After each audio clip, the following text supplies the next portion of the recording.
ये कोई साधारण कन्या नहीं है जनक। इस धनुष से तुम्हारी पुत्री का भविष्य जुड़ा हुआ है जनक।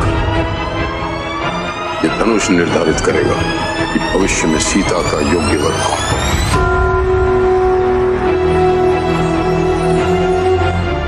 इस क्षण से लेकर मृत्यु जब तक हमें अलग ना कर दे, मैं तुम्हारा हूं। क्या थी सीता माता की जन्म कथा, जानेंगे अपनी आज की इस वीडियो में। नमस्कार दोस्तों, मैं हूं अंजलि और आप देख रहे हैं बॉलीवुड स्टूडियोज। दोस्तों, आदि पुरुष कहानी की शुरुआत कुछ इस तरह होती है कि महाराज जनक यानी कि अनुपम खेर मिथिला नगरी के राजा थे और उनकी पत्नी का नाम था सुनैना यानी कि नीना गुप्ता। दोनों की कोई संतान नहीं थी, इसलिए वो दोनों बहुत निराश रहते थे। एक बार उनके राज्य में भयानक अकाल पड़ गया, जिसके कारण सभी धन धान्य समाप्त होने की कगार पर आ गया था। राजा जनक अपनी सभा में बैठे थे और उन्होंने कहा, ये समय हमारे लिए अत्यंत कष्टकारी है। राज्य में अकाल पड़ा है, फसलों का नाश हो रहा है, पशुओं की मृत्यु हो रही है। राज्य में पड़े इस अकाल का हमें जल्द से जल्द कोई समाधान निकालना होगा, क्योंकि अधिक दिनों तक शाही खजाने का धन भी नहीं चल पाएगा। मैं आप सभी से जानना चाहता हूँ कि हमें इस स्थिति में क्या करना चाहिए। कृपया कुछ सुझाव दे। सभा में मौजूद सभी ज्ञानी अपनी अपनी राय देने लगे। सबकी सलाह सुनने के बाद उन्होंने सभा में मौजूद ऋषियों से कहा, ब्राह्मण देव, आप भी अपना परामर्श रखिए। आपके हिसाब से हमें ऐसी स्थिति में क्या करना चाहिए। तब वहां मौजूद एक महर्षि ने कहा, महाराज, राज्य पर ऐसा अकाल सदियों बाद पड़ा है। ऐसा प्रतीत हो रहा है कि स्वयं इंद्रदेव हमसे नाराज हो गए। मेरी सलाह है कि हमें एक यज्ञ करवाना चाहिए जिससे इंद्रदेव प्रसन्न हो, और यज्ञ के बाद आप अपने शुभ हाथों से एक खेत में हल चला दीजिएगा।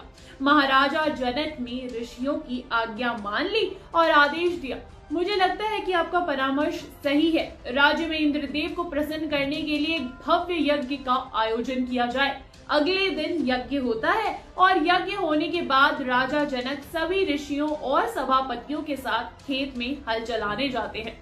कुछ देर हल चलाने के बाद उनके हल की नोक भूमि में किसी चीज से टकरा जाती है, जिससे कि वो हल रुक जाता है। ये देखकर वहां उपस्थित सभी लोग आश्चर्यचकित हो गए। राजा जनक ने कहा, आखिर इस भूमि में क्या है जो हमारे हल को रोक रहा है। सैनिकों, इस स्थल को खोदो और उसका परीक्षण करो। जनक के आदेश के अनुसार जब सैनिकों ने उस जगह को खोदा, तब उसमें से एक टोकरी निकली। टोकरी के अंदर लाल रंग के कपड़े में एक कन्या लिपटी हुई थी, जिसे देख के सभी लोग आश्चर्यचकित हो गए। राजा जनक ने पूछा, इस मासूम सी जान को कौन यहाँ छोड़कर गया है। ब्राह्मण देव, ये कैसा संकेत है। तब वहां मौजूद महर्षि राजा जनक से कहते, महाराज, कोई भी इसे यहाँ छोड़ के नहीं गया है, बल्कि ये तो स्वयं ईश्वर का प्रसाद है आपके लिए। आप इसे अपनाने की कृपा करें। देखिएगा, इस पुत्री के कदम आपके राज्य में पड़ने मात्र से ही आपके सभी कष्ट, दुख, सब कुछ दूर हो जाएंगे। ये स्वयं ईश्वर ने आपको समर्पित किया है, ले लीजिए। राजा जनक सोच में पड़ जाते हैं कि आखिर ये ईश्वर की कैसी लीला। तभी वहां महारानी सुनैना आती है। उस कन्या को देख के उनकी आंखों में ना आंसू आ जाते हैं और वो राजा जनक से कहती है, स्वामी, ईश्वर ने हमें अब तक निसंतान रखा था, लेकिन हमने कभी भी अपनी श्रद्धा को भंग होने नहीं दिया।